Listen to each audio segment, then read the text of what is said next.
ॐ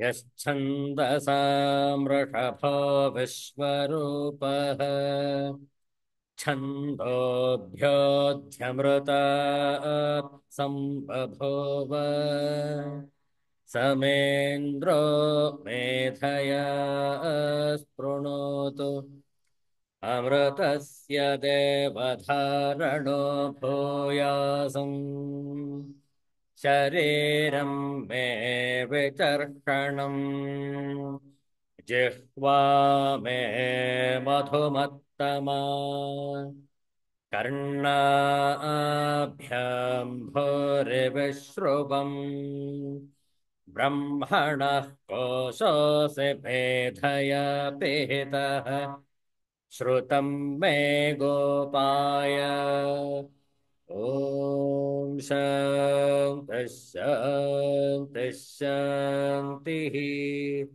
हरिः ॐ श्रीगुरुभ्यो नमः हरिः ॐ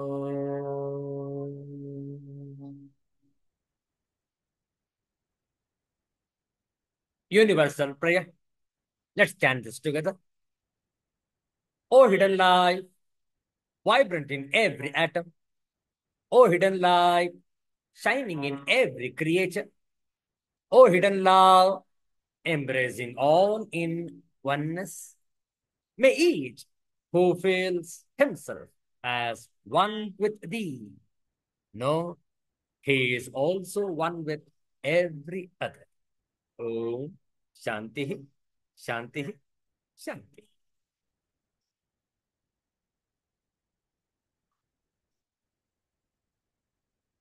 ಇಂದು ಆದಿತ್ಯವಾಸರ ಆಶ್ವಯುಜ ಶುದ್ಧ ಚತುರ್ಥಿ ನವರಾತ್ರಿಯ 4ನೆಯ ದಿವಸ. ಶ್ರೇಷ್ಠವಾದಂತಹ ಈ ನವರಾತ್ರಿಯ ಸಂದರ್ಭದಲ್ಲಿ ಆದಿತ್ಯವಾಸರದ ಈ ಮುಸ್ಸಂಜೆಯಲ್ಲಿ ಒಂದು ದೇವಿ ಸ್ತುತಿಯನ್ನು ಮಾಡೋಣ. ಆನಂತರ ಒಂದು ಭಜನೆ. ಶ್ರೀ ಜಗದ್ಧಾತ್ರಿ ಸ್ತೋತ್ರಂ, ಇದರ ಪಾರಾಯಣ ಶ್ರದ್ಧೆಯಿಂದ ಆಲಿಸುವಂತವರಾಗಿ. ಶ್ರೀ ಜಗದ್ಧಾತ್ರಿ ಸ್ತೋತ್ರಂ.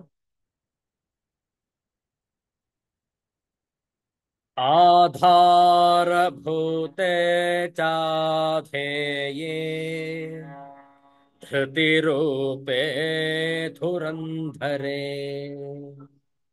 ध्रुवे ध्रुवपदे धीरे जगद्धात्रि नमोऽस्तु ते शवाकारे शक्तिरूपे शक्तिस्थे शक्तिविग्रहे शक्ताचार प्रिये देवी जगद्धात्रि नमोऽस्तु ते जयदे जगदानन्दे जगदेक प्रपूजिते जय सर्वगते दुर्गे जगद्धात्रि नमोऽस्तु ते सूक्ष्मातिसूक्ष्मरूपे च प्राणापानादिरूपिणि भावाभावस्वरूपे च जगद्धात्रि नमोऽस्तु ते कालाधिरूपे कालेशे कालाकालविभेदिनि सर्वस्वरूपे सर्वज्ञे जगद्धात्रि नमोऽस्तु ते महाविघ्ने महोत्साहे महामाये वरप्रदे प्रपञ्चसारे साध्वीशे जगद्धात्रि नमोऽस्तु ते आगम्ये जगतामाद्ये माहेश्वरी वराङ्गने अशेषरूपे रूपस्थे जगद्धात्रि नमोऽस्तु ते तीर्थयज्ञातपोदान योगसारे जगन्मयी त्वमेव सर्वं सर्वस्थे जगद्धात्रि नमोऽस्तु ते दयारूपे दयाद्रष्टे दयार्द्रे दुःखमोचिनि सर्वापत्तारिके दुर्गे जगद्धात्रि नमोऽस्तु ते आगम्य धाम धामस्थे महायोगीश हृत्पुरे अमेय भावकूटस्थे जगद्धात्रि नमोऽस्तु ते धनेन नरमामहे खलजन् खलजनान्न सेवामहे न चापलमयामहे भवभयान्न दूयामहे स्थिरां तनुमहेतरां मनसि किञ्च काञ्चिरत् मनसि किञ्च काञ्चिरत स्मरान्तककुटुम्बिनी चरणपल्लवोपासना मूकः पञ्चशतीस्तुतिः शतकः श्री जगद्धात्री स्तोत्रम् ಸಂಪೂರ್ಣಂ.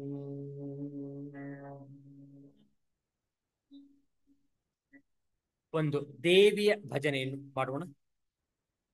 ಹೇಳಿಕೊಡ್ತೇವೆ, ತಾವು ಪುನರಾವರ್ತಿಸಬಹುದು.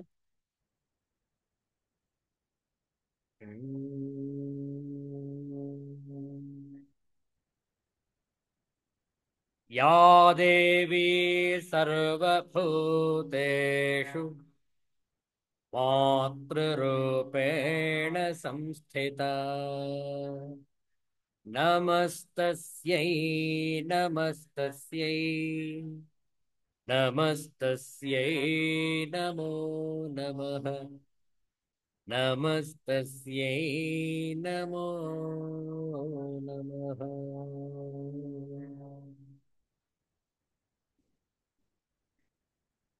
अम्ब परमेश्वरि अखिलाण्डेश्वरि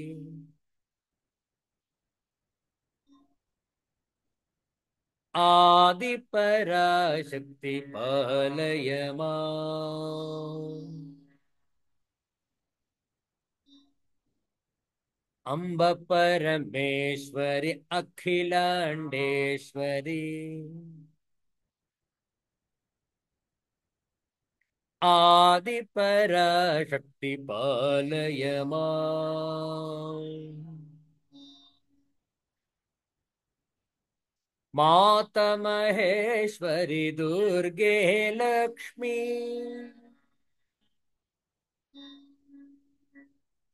माता महेश्वरि दुर्गे लक्ष्मी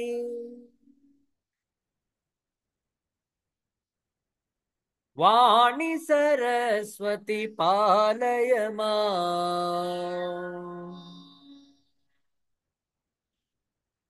वाणी सरस्वती पालय माम्.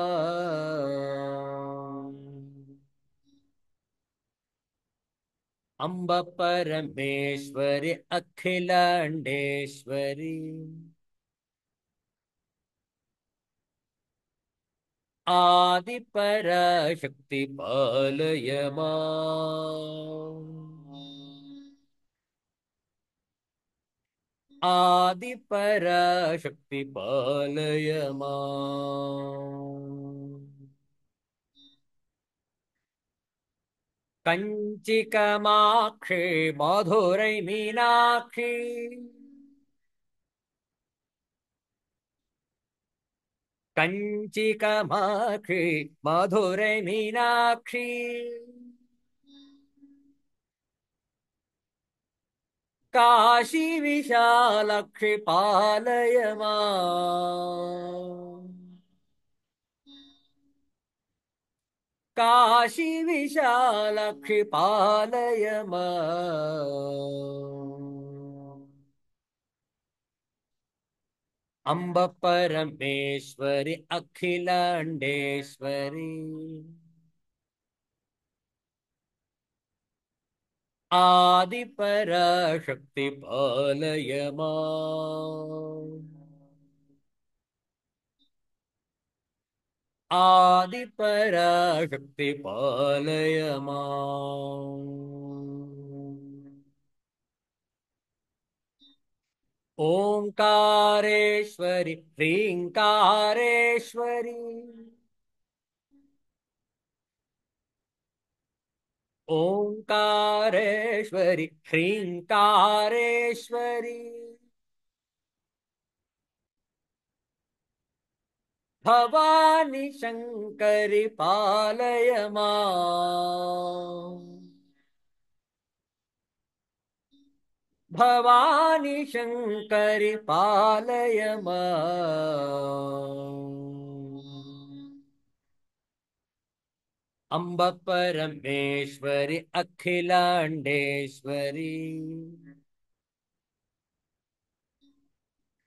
आदिपराशक्ति पालय माम्।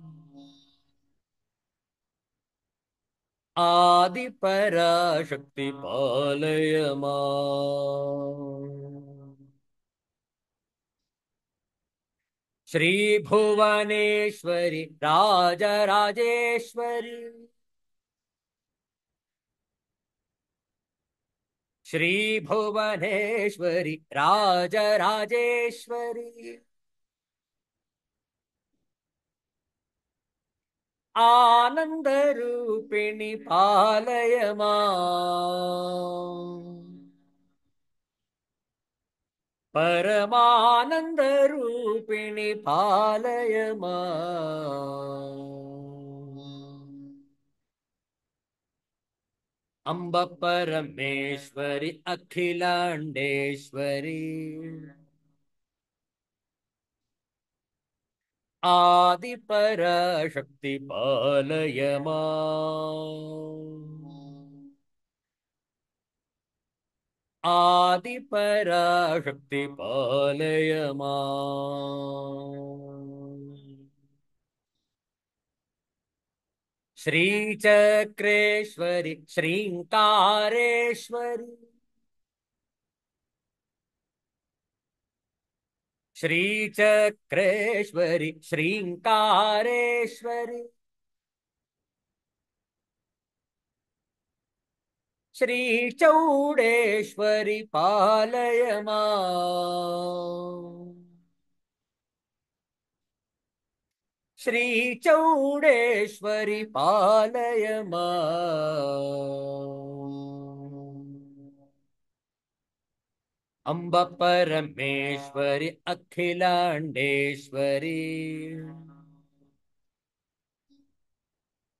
आदिपराशक्ति पालय माम्। आदिपराशक्ति पालय माम्। आदिपराशक्ति पालय माम्। श्री जगदम्बा माता की जय। सिद्धांत अवधूत चिंतन श्री गुरुदेव दत्त। जय जय रघुवीर समर्थ श्री सद्गुरुनाथ महाराज की जय। हर हर नमः पार्वती पतये हर हर महादेव शंभो। ಶ್ರೀಮದ್ ಭಗವದ್ಗೀತೆಯ 12ನೆಯ ಅಧ್ಯಾಯದ ಮೊದಲ 7 ಶ್ಲೋಕಗಳನ್ನು ಪಾರಾಯಣ ಮಾಡುವ ಒಟ್ಟಿಗೆ ಸಿದ್ಧರಾಗಿದ್ದೀರಿ ಅಂತ ಹೇಳಿ ಭಾವಿಸ್ತೇವೆ. 12ನೇ ಅಧ್ಯಾಯ ಮೊದಲ 7 ಶ್ಲೋಕಗಳು ಒಟ್ಟಿಗೆ. ಓಂ ಶ್ರೀ ಪರಮಾತ್ಮನೇ ನಮಃ. ಅಥ ದ್ವಾದಶೋऽಧ್ಯಾಯಃ ಭಕ್ತಿಯೋಗಃ. ಅರ್ಜುನ ಉವಾಚ ಏವಂ ಸತತಯುಕ್ತಯೇ ಭಕ್ತಾಸ್ತ್ವಾಂ ಪರ್ಯುಪಾಸತೆ ಯೇ ಚಾಪ್ಯಕ್ಷರಮವ್ಯಕ್ತಂ ತೇಷಾಂ ಕೆ ಯೋಗವಿತ್ತಮಃ. ಶ್ರೀಭಗವಾನುವಾಚ ವೈಯ್ಯವೇಶ್ಯಮನೋ ಯೇ ಮಾಂ ನಿತ್ಯಯುಕ್ತಾ ಉಪಾಸತೆ ಶ್ರದ್ಧಯಾ ಪರಯೋಪೇತಾಃ ತೇ ಮೇ ಯುಕ್ತತಮಾ ಮತಾಃ. ಯೇ ತ್ವಕ್ಷರಮನಿರ್ದೇಶ್ಯಂ ಅವ್ಯಕ್ತಂ ಪರ್ಯುಪಾಸತೆ ಸರ್ವತ್ರ ಗಮಚಿಂತ್ಯಂ ಚ ಕೂಟಸ್ಥಮಚಲಂ ಧ್ರುವಂ ಸನ್ನಿಯಮ್ಯೇಂದ್ರಿಯಗ್ರಾಮಂ ಸರ್ವತ್ರ ಸಮಬುದ್ಧಯಃ ತೇ ಪ್ರಾಪ್ನುವಂತಿ ಮಾಮೇವ ಸರ್ವಭೂತಹಿತೇ ರತಾಃ. ಕ್ಲೇಶೋಧಿಕತರಸ್ತೇಷಾಂ ಅವ್ಯಕ್ತಾಸಕ್ತಚೇತಸಾಂ ಅವ್ಯಕ್ತಾ ಹಿ ಗತಿರ್ದುಃಖಂ ಏಹವದ್ಭಿರವಾಪ್ಯತೆ. ಯೇ ತು ಸರ್ವಾಣಿ ಕರ್ಮಾಣಿ ಮಯಿ ಸನ್ಯಸ್ಯ ಮತ್ಪರಾಃ ಅನನ್ಯೇನೈವ ಯೋಗೇನ ಮಾಂ ಧ್ಯಾಯಂತ ಉಪಾಸತೆ ತೇಷಾಮಹಂ ಸಮುದ್ಧರ್ತ ಮೃತ್ಯು ಸಂಸಾರ ಸಾಗರಾತ್ ಹವಾಮಿ ನ ಚಿರಾತ್ ಪಾರ್ಥ್ ಅಯ್ಯಾವೇಶಿತ ಚೇತಸಾಂ. ಓಂ ಶಾಂತಃ ಶಾಂತಃ ಶಾಂತಿಃ. ಹರಿಃ ಓಂ. ಶ್ರೀ ಗುರುಭ್ಯೋ ನಮಃ. ಹರಿಃ ಓಂ.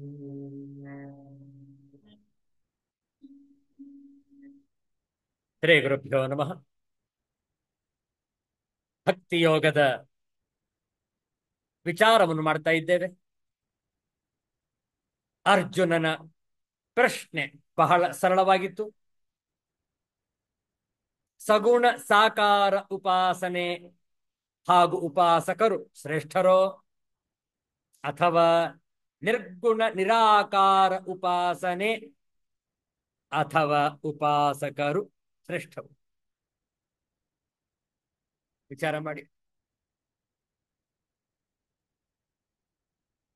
ಈ ವಿಚಾರವಾಗಿ ಆಗಲೇ ನಾವು 6ನೆಯ ಅಧ್ಯಾಯದಲ್ಲಿ ಆತ್ಮ ಸಂಯಮ ಯೋಗ ಅಥವಾ ಧ್ಯಾನ ಯೋಗದಲ್ಲಿ ವಿಚಾರ ಮಾಡಿದ್ದೇವೆ, ಹೌದಲ್ಲ?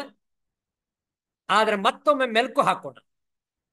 ಏನು 6ನೆಯ ಅಧ್ಯಾಯದಲ್ಲಿ ಆಗಲೇ ವಿಚಾರ ಮಾಡಿದ್ವು, ಭಕ್ತಿ ಯೋಗಕ್ಕೆ, ಭಕ್ತಿ ಯೋಗದ ಸಾಧನೆಗೆ ಹೇಗೆ ಅದು ಪೂರಕವಾಗಿದೆ ಅನ್ನುವಂಥದ್ದನ್ನು ಮತ್ತೆ ಮನನ ಮಾಡೋಣ.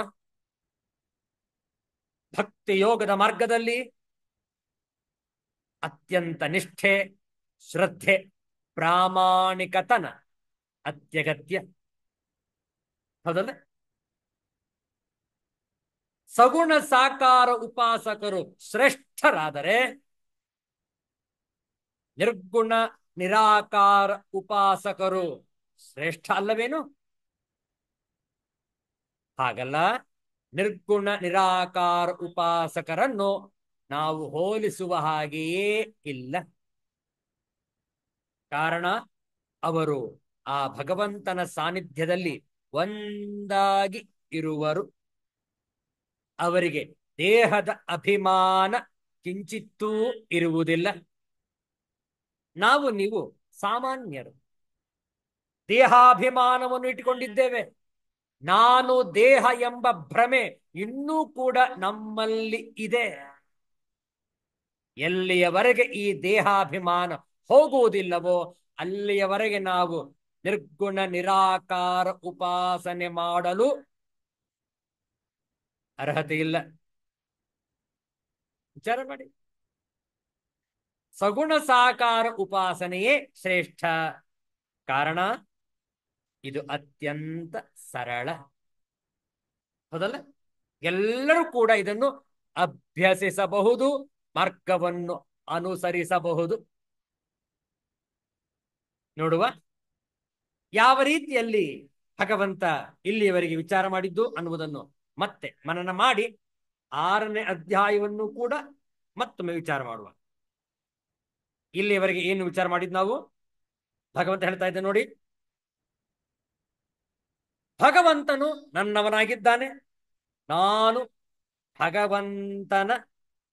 ಭಗವಂತನವನಾಗಿದ್ದೇನೆ ಎಂಬ ಭಾವದಿಂದ ತನ್ನನ್ನು ಭಗವಂತನಲ್ಲಿ ನಿತ್ಯ ನಿರಂತರ ತೊಡಗಿಸಿಕೊಂಡು ಏಕಾಗ್ರತೆಯಿಂದ ಮನಸ್ಸನ್ನು ನನ್ನಲ್ಲಿಯೇ ತನ್ಮಯಗೊಳಿಸಿ ನನ್ನ ಭಜನೆ ಧ್ಯಾನಗಳಲ್ಲಿ ಮಗ್ನರಾಗಿರುವ, ನನ್ನ ಅಸ್ತಿತ್ವದಲ್ಲಿ, ಅವತಾರಗಳಲ್ಲಿ, ಶಕ್ತಿಯಲ್ಲಿ, ವಚನಗಳಲ್ಲಿ, ನನ್ನ ಗುಣ ಪ್ರಭಾವ ಲೀಲೆ ಐಶ್ವರ್ಯಗಳಲ್ಲಿ ಪರಮ ಶ್ರದ್ಧೆಯಿಂದ ಕೂಡಿ ಸಗುಣ ಸಾಕಾರನಾದ ನನ್ನನ್ನು ಉಪಾಸನೆ ಮಾಡುವ ಭಗವದ್ಭಕ್ತರು ಸಮಸ್ತ ಯೋಗಿಗಳಲ್ಲಿ ಅತಿ ಉತ್ತಮರೆಂದು ನನ್ನ ಅಭಿಪ್ರಾಯ. ಎಲ್ಲ ಪ್ರಕಾರದ ಯೋಗಿಗಳಲ್ಲಿ ಯಾರಿಗೆ ಭಕ್ತಿಯು ಪ್ರಾಪ್ತವಾಗಿದೆಯೋ ಅವನೇ ಶ್ರೇಷ್ಠನಾಗಿದ್ದಾನೆ. ಕರ್ಮಯೋಗಿಗೆ ಮತ್ತು ಜ್ಞಾನಯೋಗಿಗೆ ಕೊನೆಯಲ್ಲಿ ಭಕ್ತಿಯು ಪ್ರಾಪ್ತವಾಗುತ್ತದೆ. ಆದರೆ ಭಕ್ತಿಯೋಗಿಯು ಪ್ರಾರಂಭದಿಂದಲೇ ಕರ್ಮಯೋಗದ ಫಲವಾದ ಭಕ್ತಿಯಲ್ಲಿ, ಜ್ಞಾನದಲ್ಲಿ ತೊಡಗಿರುತ್ತಾನೆ. ಸಮಸ್ತ ಇಂದ್ರಿಯಗಳನ್ನು ನಿಗ್ರಹಿಸಿ ಇಂದ್ರಿಯ ಮನಬುದ್ಧಿಗಳಿಗೆ ಅತೀತನು, ಅಚಿಂತ್ಯನು, ಅಪ್ರಮೇಯನು, ಅನಿರ್ದೇಶ್ಯನು, ಯಾವುದೇ ಉಕ್ತಿ ಉಪಮೆಗಳಿಂದ ತಿಳಿಯಲಾಗದವನು, ಅವ್ಯಕ್ತನು, ಅಚಲನು, ಸರ್ವವ್ಯಾಪಿಯು, ನಿರ್ವಿಕಾರಿಯು, ಶಾಶ್ವತನು, ಅಕ್ಷರನು, ನಿರ್ಗುಣನು, ನಿರಾಕಾರನು ಆದ ಪರಮಾತ್ಮನನ್ನು ನಿತ್ಯ ನಿರಂತರ ಧ್ಯಾನಿಸುವ ಹಾಗೂ ಸರ್ವತ್ರ ಸಮತ್ವ ಬುದ್ಧಿಯಿಂದ ಕೂಡಿ ಸರ್ವಭೂತಗಳ ಹಿತದಲ್ಲಿ ನಿರತರಾಗಿರುವ ಯೋಗಿಗಳು ನನ್ನನ್ನೇ ಪಡೆಯುತ್ತಾರೆ. ಎಂದರೆ ನಿರ್ಗುಣ ಬ್ರಹ್ಮವು ಭಗವಂತನಿಂದ ಭಿನ್ನವಲ್ಲ ಎಂದು ಭಾವ. ಆದರೆ ಈ ರೀತಿಯ ನಿರ್ಗುಣ ನಿರಾಕಾರ ಪರಮಾತ್ಮನ ಉಪಾಸಕರಿಗೆ ದೇಹಾಭಿಮಾನವು ದೇಹವೇ ತಾನೆಂದು ತಿಳಿಯುವುದು ಇರಲೇಬಾರದು. ನಿರ್ಗುಣ ಉಪಾಸಕನು ತನ್ನ ಜಡ ದೇಹಕ್ಕೆ ಪರಿಶ್ರಮವಾದರೂ ಪ್ರಯಾಸವಾದರೂ ಸ್ವಲ್ಪವೂ ಲೆಕ್ಕಿಸಬಾರದು. ಏಕೆಂದರೆ ಈ ಸಾಧನೆಯು ದೇಹಕ್ಕೆ ಬಹಳ ಕಠಿಣವಾದುದು. ದೇಹಾಭಿಮಾನವಿರುವ ಸಾಮಾನ್ಯ ಮನುಷ್ಯರಿಗೆ ನಿರ್ಗುಣೋಪಾಸನೆಯು ಸೂಕ್ತವಾದುದಲ್ಲ. ಆದರೆ ಸ್ವಲ್ಪವೂ ದೇಹಾಭಿಮಾನ ಇಲ್ಲದ, ಆತ್ಮನೇ ತಾನೆಂದು ತಿಳಿದ, ರಜೋ ತಮೋಗುಣಗಳಿಂದ ಮುಕ್ತನಾದ ಜ್ಞಾನಿಗಾದರೋ ನಿರ್ಗುಣ ಉಪಾಸನೆಯು ಕಠಿಣವೆನಿಸುವುದಿಲ್ಲ. ವಿಚಾರ ಮಾಡಿ. ಷಷ್ಠೋಧ್ಯಾಯದಲ್ಲಿ 6ನೇ ಅಧ್ಯಾಯದಲ್ಲಿ ಶ್ಲೋಕ 24ರಿಂದ 30ನೇ ಶ್ಲೋಕದವರೆಗೆ ಇದರ ಬಗ್ಗೆ ವಿಸ್ತಾರವಾಗಿ ಭಗವಂತನು ಆಗಲೇ ನಮಗೆ ಅರುಹಿದ್ದಾನೆ. ಸಗುಣೋಪಾಸಕರು ಎಲ್ಲದಕ್ಕೂ ಭಗವಂತನ ಮೇಲೆಯೇ ನಿರ್ಭರರಾಗಿರುವುದರಿಂದ ಸ್ವಯಂ ಭಗವಂತನೇ ಅವರಿಗೆ ಎಲ್ಲಾ ಪ್ರಕಾರಗಳಿಂದ ಸಹಾಯ ಮಾಡುತ್ತಾನೆ. ಹೌದಲ್ಲ? 5ನೇ ಶ್ಲೋಕದ ಶಾಂಕರ ಭಾಷ್ಯಕ್ಕೆ ಮುನ್ನ ಷಷ್ಠೋಧ್ಯಾಯದ ಈ 24ನೇ ಶ್ಲೋಕದಿಂದ 30ನೇ ಶ್ಲೋಕದವರೆಗೆ ಏನು ಹೇಳಲಾಗಿತ್ತು ಮತ್ತೊಮ್ಮೆ ಮೆಲುಕು ಹಾಕೋಣ. ತಮ್ಮಲ್ಲಿ ಭಗವದ್ಗೀತಾ ಗ್ರಂಥವಿದ್ದರೆ 6ನೇ ಅಧ್ಯಾಯವನ್ನು ತೆರೆಯುವುದು. 6ನೇ ಅಧ್ಯಾಯದ 24ನೇ ಶ್ಲೋಕದಿಂದ ಸುಮಾರು 30 ಅಥವಾ 31ನೇ ಶ್ಲೋಕದವರೆಗೆ, 30ನೇ ಶ್ಲೋಕದವರೆಗೆ ಪಾರಾಯಣವನ್ನು ಮಾಡೋಣ. ಒಮ್ಮೆ ನೋಡಿಕೊಳ್ಳಿ. ತಮ್ಮಲ್ಲಿ ಗ್ರಂಥವಿದ್ದರೆ ತಾವು ಕೂಡ ನಮ್ಮೊಡನೆ ಈ 7-8 ಶ್ಲೋಕಗಳ ಪಾರಾಯಣವನ್ನು ಮಾಡಬಹುದು. ಸಂಕಲ್ಪ ಪ್ರಭವಾನ್ ಕಾಮಾನ್ ತ್ಯಕ್ತ್ವಾ ಸರ್ವಾನ್ ಶೇಷತಃ ಮನಸೈವೇಂದ್ರಿಯಗ್ರಾಮಂ ವಿನಿಯಮ್ಯ ಸಮಂತತಃ ಶನೈಃ ಶನೈರುಪರಮೇತ್ ಬುದ್ಧ್ಯಾ ಧೃತಿಗೃಹೀತಯಾ ಆತ್ಮಸಂಸ್ಥಂ ಮನಃ ಕೃತ್ವಾ ನ ಕಿಂಚಿದಪಿ ಚಿಂತಯೇತ್ ಯತೋ ಯತೋ ನಿಶ್ಚರತಿ ಮನಶ್ಚಂಚಲಮಸ್ಥಿರಂ ತತಸ್ತತೋ ನಿಯಮ್ಯೈತತ್ ಆತ್ಮನ್ಯೇವ ವಶಂ ನಯೇತ್ ಪ್ರಶಾಂತಮನಸಂ ಹ್ಯೇನಂ ಯೋಗಿನಂ ಸುಖಮುತ್ತಮಂ ಉಪೈತಿ ಶಾಂತರಜಸಂ ಬ್ರಹ್ಮಭೂತಮಕಲ್ಮಷಂ ಯುಂಜನ್ನೇವಂ ಸದಾತ್ಮಾನಂ ಯೋಗಿ ವಿಗತಕಲ್ಮಷಃ ಸುಖೇನ ಬ್ರಹ್ಮ ಸಂಸ್ಪರ್ಶಂ ಅತ್ಯಂತಂ ಸುಖಮಶ್ನುತೆ ಸರ್ವಭೂತಸ್ಥಮಾತ್ಮಾನಂ ಸರ್ವಭೂತಾನಿ ಚಾತ್ಮನಿ ಈಕ್ಷತೆ ಯೋಗಯುಕ್ತಾತ್ಮಾ ಸರ್ವತ್ರ ಸಮದರ್ಶನಃ ಯೋ ಮಾಂ ಪಶ್ಯತಿ ಸರ್ವತ್ರ ಸರ್ವಂ ಚ ಮಯಿ ಪಶ್ಯತಿ ತಸ್ಯಾಹಂ ನ ಪ್ರಣಶ್ಯಾಮಿ ಸ ಚ ಮೇ ನ ಪ್ರಣಶ್ಯತಿ ಸರ್ವಭೂತಸ್ಥಿತಂ ಯೋ ಮಾಂ ಭಜತ್ಯೇಕತ್ವಮಾಸ್ಥಿತಃ ಸರ್ವಥಾ ವರ್ತಮಾನೋಪಿ ಸ ಯೋಗಿ ಮಯಿ ವರ್ತತೆ.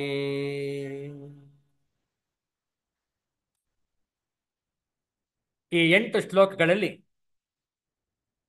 ಭಗವಂತನ ಸಂಪೂರ್ಣವಾಗಿ ಯಾವ ರೀತಿ ಉಪಾಸನೆ ಮಾಡಿದರೆ ನಮಗೆ ಅನುಕೂಲ ಎಂಬುದನ್ನು ತಿಳಿಸಿಕೊಟ್ಟಿದ್ದಾನೆ. ಅದರ ಭಾವಾರ್ಥವನ್ನು ನೋಡೋಣ. ಷಷ್ಠೋಧ್ಯಾಯದ 24ನೇ ಶ್ಲೋಕದಿಂದ 31ನೇ ಶ್ಲೋಕದವರೆಗೆ ಭಾವಾರ್ಥವನ್ನು ನೋಡೋಣ. ಸಾಂಸಾರಿಕ ವಿಷಯಗಳ ಚಿಂತನೆಗಳಿಂದ ಆ ವಿಷಯಗಳಲ್ಲಿ ಉಂಟಾಗಿರುವ ಆಸಕ್ತಿಯನ್ನು ಮತ್ತು ಆಸಕ್ತಿಯಿಂದ ಉಂಟಾಗುವ ಸಮಸ್ತ ಕಾಮನೆಗಳನ್ನು ಸಂಪೂರ್ಣವಾಗಿ ಪರಿತ್ಯಜಿಸಿ ದೃಢವಾದ ಮನಸ್ಸಿನ ಮೂಲಕ ಸಮಸ್ತ ಇಂದ್ರಿಯಗಳನ್ನು ಅನಾತ್ಮ ವಿಷಯಗಳಿಂದ ಸಂಪೂರ್ಣವಾಗಿ ಹಿಮ್ಮೆಟ್ಟಿಸಬೇಕು. ಸಾಂಸಾರಿಕ ವಿಷಯಗಳ ಚಿಂತನೆಯನ್ನು ಮಾಡುವುದು ಮನಸ್ಸಿಗೆ ರೂಢಿಯಾಗಿರುವುದರಿಂದ ಚಂಚಲವಾದ ಮನಸ್ಸು ವಿಷಯ ಚಿಂತನೆಗಳಿಂದ ಸುಲಭವಾಗಿ ದೂರ ಸರಿಯಲು ಬಯಸುವುದಿಲ್ಲ. ಆದ್ದರಿಂದ ಮೊದಲು ಮನಸ್ಸನ್ನು ನಿರ್ಗುಣ ನಿರಾಕಾರ ಪರಬ್ರಹ್ಮನಲ್ಲಿ ಏಕಾಗ್ರಗೊಳಿಸುವುದು ಸುಲಭವಲ್ಲ. ಚಿತ್ತವು ಎಲ್ಲೆಲ್ಲಿ ಹರಿದಾಡುವುದೋ ಆ ಎಲ್ಲ ವಿಷಯಗಳಿಂದ ಅದನ್ನು ಹಿಡಿದು ತಂದು ಪರಬ್ರಹ್ಮನಲ್ಲಿಯೇ ತೊಡಗಿಸಬೇಕು. ಚಂಚಲವಾದ ಮನಸ್ಸನ್ನು ಬೆದರಿಸಿ ಪುಸಲಾಯಿಸಿ ನಯವಾಗಿ ತಿದ್ದಿ ಹೇಳುತ್ತಾ ಎದೆಗುಂದದೆ ಸಾಧಿಸುವೆ ಎಂಬ ಧೈರ್ಯದಿಂದ ಕೂಡಿದ ನಿಶ್ಚಲವಾದ ಬುದ್ಧಿಯಿಂದ ಸಾಧಿಸಲೇಬೇಕೆಂಬ ಛಲದಿಂದ ನಿಧಾನವಾಗಿ ಸ್ವಲ್ಪ ಸ್ವಲ್ಪವಾಗಿ ಹಂತ ಹಂತವಾಗಿ ಪರಬ್ರಹ್ಮನ ಚಿಂತನೆಯಲ್ಲಿಯೇ ಸ್ಥಿರವಾಗಿ ನೆಲೆಸುವಂತೆ ತೊಡಗಿಸಿಕೊಳ್ಳಬೇಕು. ಎಲ್ಲೆಲ್ಲೂ ಎಲ್ಲ ಕಡೆಗಳಲ್ಲಿಯೂ ಓರ್ವ ಪರಮಾತ್ಮನೇ ಇದ್ದಾನೆ. ಪರಮಾತ್ಮ ತತ್ವವಲ್ಲದೆ ಬೇರೆ ಯಾವುದರ ಅಸ್ತಿತ್ವವಿಲ್ಲ ಎಂಬ ದೃಢ ನಿಶ್ಚಯದಿಂದ ಪರಮಾತ್ಮನನ್ನೇ ಚಿಂತಿಸುತ್ತಿರಬೇಕು. ಈ ರೀತಿ ಪರಮಾತ್ಮನ ಚಿಂತನೆಯೊಂದೇ ಮನಸ್ಸಿಗೆ ಅಭ್ಯಾಸವಾಗಿ ಹೋದರೆ ಅದು ನಿರ್ಗುಣ ನಿರಾಕಾರ ಪರಬ್ರಹ್ಮನ ಚಿಂತನೆ ಧ್ಯಾನದಿಂದ ಹಿಮ್ಮೆಟ್ಟುವುದಿಲ್ಲ. ಹೀಗೆ ಸದಾಕಾಲ ಪರಮಾತ್ಮನ ಆ ಸ್ವರೂಪದಲ್ಲಿಯೇ ತಾನೇ ತನ್ನಲ್ಲಿಯೇ ಮನಸ್ಸನ್ನು ಸ್ಥಿರವಾಗಿ ನಿಲ್ಲಿಸಿರುವ ಸಹಜವಾಗಿ ಪ್ರಶಾಂತನಾಗಿರುವ ಸಾಂಖ್ಯಯೋಗಿಯು ರಜೋ ತಮೋ ಗುಣಗಳಿಂದ ಮುಕ್ತನಾಗಿ ತಮೋಗುಣದ ಆಲಸ್ಯ, ಜಡತ್ವ, ಅತಿನಿದ್ರೆ, ಪ್ರಮಾದ ಮುಂತಾದ ಹಾಗೂ ರಜೋಗುಣದ ಆಸಕ್ತಿ, ಕಾಮನೆ, ಲೋಭ, ಅಶಾಂತ ಪ್ರವೃತ್ತಿ ಮುಂತಾದ ಯಾವ ಕಲ್ಮಶವೂ ಇಲ್ಲದೆ ವಾಸನಾರಹಿತನಾಗಿ ಪಾಪ ಪುಣ್ಯರಹಿತನಾಗಿ ಬ್ರಹ್ಮಸ್ವರೂಪದಲ್ಲಿ ನೆಲೆಸಿರುತ್ತಾನೆ. ಅವನಿಗೆ ಬ್ರಹ್ಮಸ್ವರೂಪದಲ್ಲಿ ಏಕೀಭಾವದ ದೃಢವಾದ ಸ್ಥಿತಿ ಉಂಟಾದ ನಂತರ ಶೀಘ್ರವಾಗಿಯೇ ತತ್ವಜ್ಞಾನದ ಮೂಲಕ ವಿಜ್ಞಾನಾನಂದ ಘನ ಸ್ವರೂಪದ ಪ್ರಾಪ್ತಿರೂಪವಾದ ಉತ್ಕೃಷ್ಟವಾದ ಅನಂತವಾದ ಪರಮಾನಂದವು ಅನಾಯಾಸವಾಗಿ ಪ್ರಾಪ್ತಿಯಾಗುತ್ತದೆ. ಬ್ರಹ್ಮಾನುಭವವು ಅವನಿಗೆ ಸಹಜವಾಗಿ ಬಿಡುತ್ತದೆ. ಈ ಸಾಂಖ್ಯಯೋಗಿಯು ಎಲ್ಲ ಜೀವಿಗಳನ್ನು ಸಮಭಾವದಿಂದ ನೋಡುತ್ತಾ ಯಥಾಯೋಗ್ಯ ವ್ಯವಹಾರ ಭೇದವಿದ್ದರೂ ಸಹ ಎಲ್ಲರೊಡನೆ ಸತ್ವ್ಯವಹಾರವನ್ನು ಮಾಡುತ್ತಾ ಒಂದೇ ಅಖಂಡ ಆತ್ಮನನ್ನು ಸಮಸ್ತ ಪ್ರಾಣಿಗಳಲ್ಲಿಯೂ ಕಾಣುತ್ತಾನೆ. ಹೀಗೆ ಎಲ್ಲ ಪ್ರಾಣಿಗಳಲ್ಲಿರುವ ಆತ್ಮನಲ್ಲಿ ತನ್ನ ಸ್ವರೂಪವನ್ನೇ ನೋಡುತ್ತಾನೆ ಎಂದರೆ ಸರ್ವಭೂತಗಳು ತನ್ನಲ್ಲಿಯೇ ಆತ್ಮನಲ್ಲಿಯೇ ನೆಲೆಸಿರುವುದನ್ನು ನೋಡುತ್ತಾನೆ ಮತ್ತು ತನ್ನನ್ನು ಆತ್ಮನನ್ನು ಸರ್ವ ಜೀವಿಗಳಲ್ಲಿಯೂ ನೆಲೆಸಿರುವುದನ್ನು ನೋಡುತ್ತಾನೆ. ನೋಡಿ, ಇಂತಹ ವಿಚಾರವನ್ನು ನಾವು ಧ್ಯಾನಿಸಿದಾಗ, ಮನನ ಮಾಡಿದಾಗ ನಿರ್ಗುಣ ನಿರಾಕಾರ ಉಪಾಸನೆ ಕಠಿಣವೆನಿಸುವುದಿಲ್ಲ. ಆದರೆ ಈ ಸಾಧನೆ ಮಾಡಲು ನಮಗೆ ಆ ಯೋಗ್ಯತೆ ಇದೆಯೇ, ನಾವು ಸಮರ್ಥರೇ ಎನ್ನುವುದನ್ನು ನಾವೇ ವಿಶ್ಲೇಷಿಸಿಕೊಳ್ಳಬೇಕು, ಪರಾಮರ್ಶಿಸಬೇಕು. ಹೌದಲ್ಲ? ಆದ್ರಿಂದಲೇ ಈ ದೇಹಾಭಿಮಾನ ಏನಿದೆ ಅದು ಅತ್ಯಂತ ಸೂಕ್ಷ್ಮವಾದಂತಹ ವಿಚಾರ. ನೋಡುವ ಭಕ್ತಿಯೋಗದ 5ನೆಯ ಶ್ಲೋಕದ ಶಾಂಕರ ಭಾಷ್ಯ. ಈ ಅಕ್ಷರೋಪಾಸನೆ ಎಲ್ಲರಿಗೂ ಹೇಳಿರುವುದಲ್ಲ. ಕಾರಣ, ಅವರಿಗೆ ದೇಹಾಭಿಮಾನ ಇರುವುದರಿಂದ ಈ ಅಕ್ಷರೋಪಾಸನೆ ಕ್ಲಿಷ್ಟಕರ, ಕಷ್ಟಕರ. ನೋಡಿ ಭಾಷ್ಯ. ಕಿಂತು ಕ್ಲೇಶಃ ಅಧಿಕತರಃ ಯದ್ಯಪಿ ಮತ್ಕರ್ಮಾದಿ ಪರಾಣಾಂ ಕ್ಲೇಶಃ ಅಧಿಕ ಏವ ಅಧಿಕತರಸ್ತು ಅಕ್ಷರಾತ್ಮನಾಂ ಪರಮಾರ್ಥದರ್ಶಿನಾಂ ದೇಹಾಭಿಮಾನ ಪರಿತ್ಯಾಗ ನಿಮಿತ್ತಃ ಅವ್ಯಕ್ತಾಸಕ್ತಚೇತಸಾಂ ಅವ್ಯಕ್ತೇ ಆಸಕ್ತಂ ಚೇತಃ ಯೇಷಾಂ ತೇ ಅವ್ಯಕ್ತಾಸಕ್ತಚೇತಸಃ ತೇಷಾಂ ಅವ್ಯಕ್ತಾಸಕ್ತಚೇತಸಾಂ ಅವ್ಯಕ್ತಾ ಹಿ ಯಸ್ಮಾತ್ ಯಾ ಗತಿ ಅಕ್ಷರಾತ್ಮಿಕಾ ದುಃಖಂ ಸಾ ದೇಹವದ್ಭಿಃ ದೇಹಾಭಿಮಾನವದ್ಭಿಃ ಅವಾಪ್ಯತೆ ಅತಃ ಕ್ಲೇಶಃ ಅಧಿಕತರಃ. ಅತ್ಯಂತ ಸ್ಪಷ್ಟವಾಗಿದೆ. 5ನೆಯ ಶ್ಲೋಕದ ಶಾಂಕರ ಭಾಷ್ಯದ ಭಾಷ್ಯಾರ್ಥವನ್ನು ನೋಡಿ. ಆದರೆ ಈ ಅಕ್ಷರೋಪಾಸನೆಯಲ್ಲಿ ನಿರ್ಗುಣ ನಿರಾಕಾರ ಉಪಾಸನೆಯಲ್ಲಿ ಕ್ಲೇಶವು ಅಧಿಕತರವಾಗಿರುತ್ತದೆ. ನನಗಾಗಿ ಕರ್ಮವನ್ನು ಮಾಡುತ್ತಿರುವುದು ಮುಂತಾದವುಗಳಲ್ಲಿ ನಿರತರಾಗಿರುವ ವಿಶ್ವರೂಪೋಪಾಸಕರಿಗೂ ಕ್ಲೇಶವೇನೋ ಅಧಿಕವೇ. ಆದರೆ ಅಕ್ಷರದಲ್ಲಿಯೇ ಮನಸ್ಸಿಟ್ಟವರಾಗಿ ಪರಮಾರ್ಥವನ್ನು ಕಂಡುಕೊಂಡ ಅವ್ಯಕ್ತಾಸಕ್ತ ಚಿತ್ತರಿಗೆ ಅವ್ಯಕ್ತದಲ್ಲಿಯೇ ಅಂಟಿಕೊಂಡಿರುವ ಚಿತ್ತವು ಯಾರದೋ ಅವರು ಅವ್ಯಕ್ತಾಸಕ್ತ ಚಿತ್ತರು. ಅಂತಹ ಅವ್ಯಕ್ತಾಸಕ್ತ ಚಿತ್ತರಿಗೆ ದೇಹಾಭಿಮಾನವನ್ನು ಬಿಡುವುದೆಂಬ ಕಾರಣದಿಂದ ಆಗುವ ಕ್ಲೇಶವು ಇನ್ನೂ ಅಧಿಕವಾಗಿರುತ್ತದೆ. ಏಕೆಂದರೆ ಅಕ್ಷರ ಸ್ವರೂಪವಾದ ಅವ್ಯಕ್ತವೆಂಬ ಗತಿಯುಂಟಲ್ಲ, ಅದು ದೇಹವಂತರಿಗೆ, ದೇಹಾಭಿಮಾನ ಉಳ್ಳವರಿಗೆ ದುಃಖದಿಂದ ದೊರೆಯುತ್ತದೆ.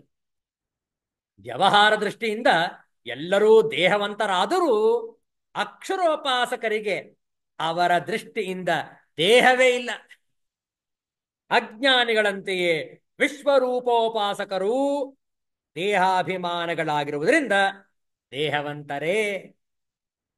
ಆದ್ದರಿಂದ ದೇಹಾಭಿಮಾನ ಉಳ್ಳವರಿಗೆ ಕ್ಲೇಶವು ಇನ್ನೂ ಹೆಚ್ಚು. ಮುಂದಿನ ವಿಚಾರವನ್ನು ಮಾಡೋಣ. ವಿಶ್ವರೂಪೋಪಾಸಕರಿಗೆ ಭಗವಂತನು ಉದ್ಧಾರಕನು.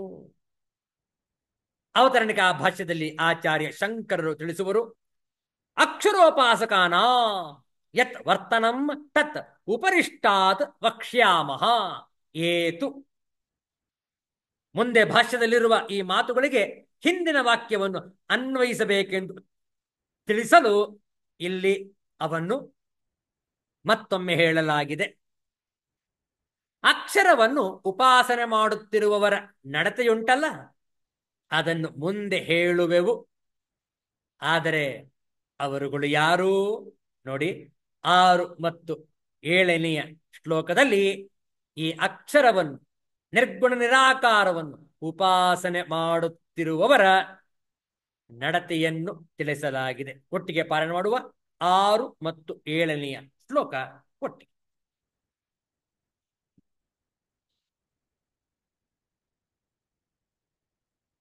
ಒಂದು ನಿಮಿಷ.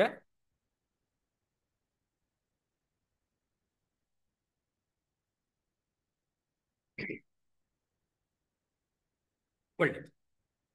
6 ಮತ್ತು 7ನೇ ಶ್ಲೋಕ ಒಟ್ಟಿಗೆ ಪಾರಾಯಣ ಮಾಡೋಣ. 2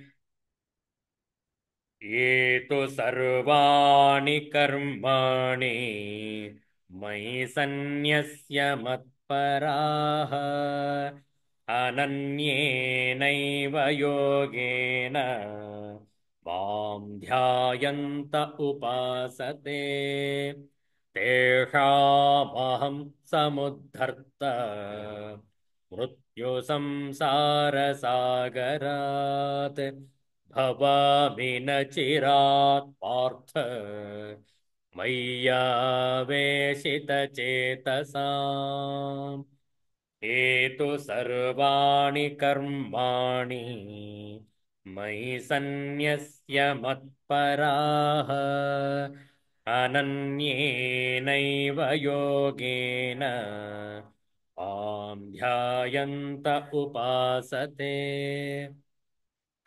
ತೇಷಾಮಹಂ ಸಮುದ್ಧರ್ತಾ ಮೃತ್ಯು ಸಂಸಾರ ಸಾಗರಾತ್ ಭವಾಮಿ ನ ಚಿರಾತ್ ಪಾರ್ಥ್ ಮಯ್ಯಾವೇಶಿತ ಚೇತಸಾಂ. ಪದಚ್ಛೇದವನ್ನು ನೋಡಿಕೊಳ್ಳಿ. ಏ ತು ಸರ್ವಾಣಿ ಕರ್ಮಾಣಿ ಮಯಿ ಸನ್ಯಸ್ಯ ಮತ್ಪರಾಃ ಅನನ್ಯೇನ ಏವ ಯೋಗೇನ ಮಾಂ ಧ್ಯಾಯಂತಃ ಉಪಾಸತೆ ತೇಷಾಂ ಅಹಂ ಸಮುದ್ಧರ್ತಾ ಮೃತ್ಯು ಸಂಸಾರ ಸಾಗರಾತ್ ಭವಾಮಿ ನ ಚಿರಾತ್ ಪಾರ್ಥ ಮಯಿ ಆವೇಶಿತ ಚೇತಸಾಂ. ಅನ್ವಯಾರ್ಥವನ್ನು ನೋಡಿಕೊಳ್ಳಿ.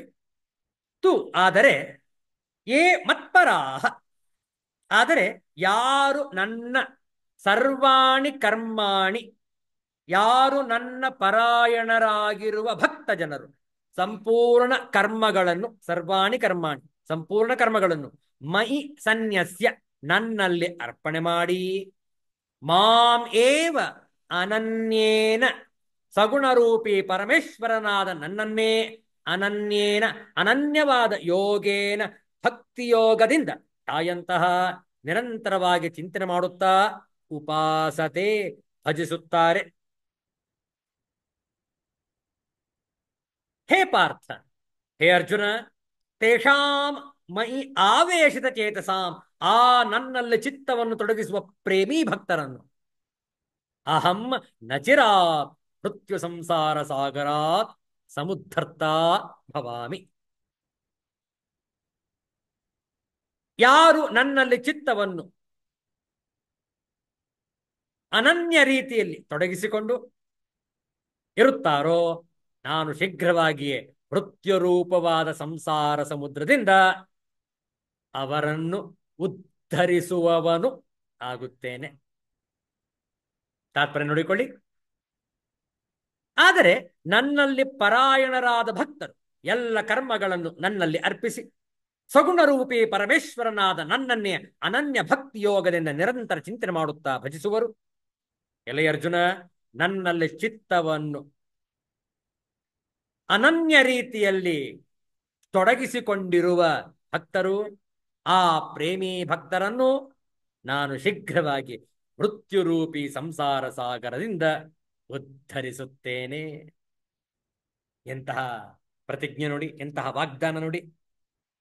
ಭಗವಂತನು ಅತ್ಯಂತ ಪ್ರೇಮಮಯಿ, ಕರುಣಾಮಯಿ, ಬಹಳ ವಿಶೇಷವಾದಂತಹ ಶ್ಲೋಕ 6 ಮತ್ತು 7ನೇ ಶ್ಲೋಕ ವಿಚಾರ ಮಾಡಿ. ಸಗುಣ ಸಾಕಾರನಾದ ನನ್ನನ್ನು ನೀನೇ ಗತಿ, ನೀನೇ ಮತಿ, ನೀನೇ ಸರ್ವಸ್ವ ಎಂದು ತಿಳಿದು ಸಂಪೂರ್ಣವಾಗಿ ನನ್ನ ಮೇಲೆಯ ಅವಲಂಬಿತರಾಗಿ ನನ್ನ ಪರಾಯಣರಾಗಿರುವ ಅನೇಕ ಭಕ್ತರು ತಮ್ಮ ಮನ, ವಾಣಿ, ಶರೀರದಿಂದ ಆಗುವ ಎಲ್ಲ ಕರ್ಮಗಳನ್ನು ನನಗೆ ಅರ್ಪಣೆ ಮಾಡಿ, ಎಂದರೆ ಆ ಕರ್ಮಗಳಿಂದ ತಾವು ಏನನ್ನೂ ಬಯಸದೆ ಸ್ವಾರ್ಥರಹಿತರಾಗಿ ನಿಸ್ವಾರ್ಥದಿಂದ ಶ್ರದ್ಧೆಯಿಂದ ಚಿತ್ತವನ್ನು ನಿರಂತರವಾಗಿ ನನ್ನಲ್ಲಿಯೇ ಅಚಲವಾಗಿ ನಿಲ್ಲಿಸಿ ಅನನ್ಯ ಭಕ್ತಿಯಿಂದ ಧ್ಯಾನಿಸಿ ಭಜಿಸುತ್ತಾರೆ. ನನ್ನನ್ನೇ ಪೂರ್ಣವಾಗಿ ನಂಬಿ ತಮ್ಮ ಚಿತ್ತವನ್ನು ನನ್ನಲ್ಲಿಯೇ ತೊಡಗಿಸಿದ ಇಂತಹ ಭಕ್ತರನ್ನು ಸ್ವತಃ ನಾನೇ ಅಂಬಿಗನಾಗಿ ಮೃತ್ಯುಮಯವಾದ ಸಂಸಾರ ಸಾಗರವನ್ನು ಸುಲಭವಾಗಿ ದಾಟಿಸಿ ಬೇಗನೆ ಉದ್ಧರಿಸುತ್ತೇನೆ. ಇದೇ ಭಕ್ತಿಯೋಗವು. ನೋಡಿ ಎಷ್ಟು ಚಂದ ಇದೆ. ಭಗವಂತ ನಮಗೋಸ್ಕರ ಅಂಬಿಗನಾಗುತ್ತಾನೆ. ಯಾಕೆ? ನಾವು ದಾಟಬೇಕಾಗಿರುವುದು ಸಮುದ್ರವನ್ನು, ನೀರಿನ ರಾಶಿಯನ್ನು, ಹೌದಲ್ಲ? ಅದಕ್ಕೆ ಸಂಸಾರವನ್ನು ಸಮುದ್ರಕ್ಕೆ ಹೋಲಿಸ್ತಾರೆ. ಸಂಸಾರ ಸಾಗರ ಅದನ್ನು ದಾಟಬೇಕಾದ್ರೆ ನಮಗೆ ನಾವೇ ದೋಣಿ, ಹಡಗು ಅಗತ್ಯ, ಹೌದಲ್ಲ? ಆ ಹರಿಗೋಲಲ್ಲಿ ನಾವು ಕುಳಿತುಕೊಂಡಾಗ ಪರಮಾತ್ಮನೇ ಅಂಬಿಗನಾಗಿ ನಮ್ಮನ್ನು ಭವಸಾಗರದಿಂದ ದಾಟಿಸುವನು. ನಾವು ಮಾಡಬೇಕಾಗಿರೋದು ಅವನ ಅನನ್ಯವಾದ ಚಿಂತನೆ, ಭಜನೆ. ವಿಚಾರ ಮಾಡಿ ಯಾವ ರೀತಿಯಲ್ಲಿ ಉದ್ಧರಿಸುವನು ಅನ್ನುವುದಂಥದನ್ನು ಶಾಂಕರ ಭಾಷ್ಯದ ಮೂಲಕ ಮುಂದಿನ ವಾರ ತಿಳಿದುಕೊಳ್ಳೋಣ. 6 ಮತ್ತು 7ನೇ ಶ್ಲೋಕದ ಶಾಂಕರ ಭಾಷ್ಯವನ್ನು ಒಟ್ಟಿಗೆ ನೋಡೋಣ. ಅತ್ಯಂತ ಸೂಕ್ಷ್ಮವಾಗಿರುವ ವಿಚಾರ ಮುಂದಿನ ವಾರ ಮುಂದುವರಿಸೋಣ. ಶಾಂತಿ ಮಂತ್ರ. ಓಂ ಸರ್ವೇಷಾಂ ಸ್ವಸ್ತಿ ಭವತು, ಸರ್ವೇಷಾಂ ಶಾಂತಿರ್ಭವತು, ಸರ್ವೇಷಾಂ ಪೂರ್ಣಂ ಭವತು, ಸರ್ವೇಷಾಂ ಮಂಗಳಂ ಭವತು. ಓಂ ಶಾಂತಿ ಶಾಂತಿ ಶಾಂತಿ. ಹರಿ ಓಂ. ಶ್ರೀ ಗುರುಭ್ಯೋ ನಮಃ. ಹರಿ ಓಂ.